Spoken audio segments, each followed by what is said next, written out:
పటాన్చెరు నియోజకవర్గంలోని రామచంద్రాపురం పట్టణంలో గత కొన్ని నెలలుగా సాగుతున్న తీవ్ర విద్యుత్ కోతలు ప్రజలను తీవ్ర ఇబ్బందులకు గురిచేస్తున్నాయి. పగలు రాత్రి తేడా లేకుండా విద్యుత్ సరఫరాలో అంతరాయం కలుగుతుండటంపై ప్రజలు తీవ్ర ఆగ్రహం వ్యక్తం చేస్తున్నారు. చిన్నపాటి గాలి వీచినా తేలికపాటి వర్షం పడినా విద్యుత్ సరఫరా నిలిచిపోతుండటంపై స్థానికులు అసంతృప్తి వ్యక్తం చేస్తున్నారు. మెట్రోపాలిటన్ ప్రాంతంగా అభివృద్ధి చెందుతున్న రామచంద్రాపురం పట్టణంలో ఇలాంటి సమస్యలు తలెత్తడం ఆశ్చర్యకరమని వారు అంటున్నారు. ఈ నేపథ్యంలో బీఆర్ఎస్ పార్టీ సీనియర్ నాయకుడు మాజీ Patancheru market committee director Ailesh, TGS PDCL Patancheru division engineer భాస్కర్ను కలిసి సమస్యపై వినతి పత్రం అందజేశారు. ఆర్సీపురం, భారతీనగర్ ప్రాంతాల్లో విద్యుత్ కోతలు తీవ్రంగా ఉన్నాయని ఆయన వివరించారు. ప్రజలు నెలకు కోట్ల రూపాయల విద్యుత్ బిల్లులు చెల్లించడంతో పాటు డెవలప్మెంట్ ఛార్జీలు, ఇతర ఛార్జీలు కూడా భరిస్తున్నప్పటికీ సరైన సేవలు అందడం లేదని విమర్శించారు. విద్యుత్ సరఫరా వ్యవస్థ 30 ఏళ్ల నాటి పాత విధానంతో కొనసాగుతుండటం వల్లే ఈ సమస్యలు ఉత్పన్నమవుతున్నాయని పేర్కొన్నారు. ఆధునీకరణ లోపము కారణంగా తరచూ విద్యుత్ అంతరాయాలు ఎదురవుతున్నాయని అన్నారు. ఇప్పటికైనా విద్యుత్ శాఖ అధికారులు స్పందించి రామచంద్రాపురం పట్టణంలో విద్యుత్ వ్యవస్థను ఆధునీకరించి నిరంతరం సరఫరా అందించాలని డిమాండ్ చేశారు. లేదంటే ప్రజలతో కలిసి పెద్ద ఎత్తున నిరసనలు చేపడతామని హెచ్చరించారు. అందరికీ నమస్కారం.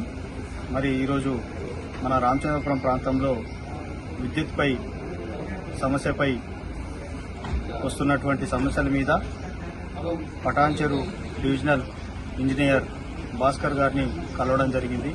మరి వారికి కూలంకుషంగా చెప్పడం జరిగింది.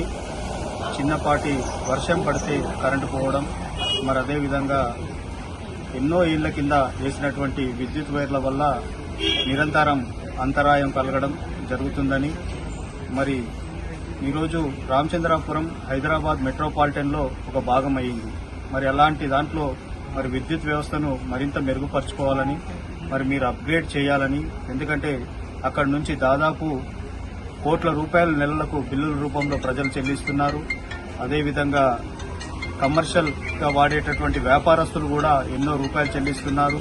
మరి మీరు కూడా డెవలప్మెంట్ ఛార్జీలు ప్లస్ ఏదైతే ఫిక్స్డ్ ఛార్జెస్ అని, కస్టమ్ ఛార్జెస్ అని రకరకాల ఛార్జెస్ చేస్తున్నారు. కానీ ప్రజలకు ఆ రకంగా ఉన్నటువంటి వినియోగదారులకు ముఖ్యంగా అట్లాంటి వసతులు అందతలేవు. ముఖ్యంగా ఈ మధ్య కాలంలో గత కొన్ని నెలలుగా చాలా తీవ్రమైన ఇబ్బందులు ఎదురవుతున్నారు. దానివల్ల వర్క్ ఫ్రం హోమ్ చేసే ఉద్యోగస్తులు కానీ, ఆన్లైన్ క్లాసుల్లో విద్యార్థులకు కానీ చాలా ఇబ్బందులు ఎదురవుతున్నాయని చెప్పేసి వారికి తెలియజేయడం జరిగింది. మరి వారు సానుకూలంగా స్పందించి ఈ సమస్యను త్వరలోనే పరిష్కరిస్తాం, మీరు చెప్పిన విధంగా నూతన పద్ధతిలో సప్లైని మెరుగుపరుస్తామని చెప్పి హామీ ఇవ్వడం జరిగింది.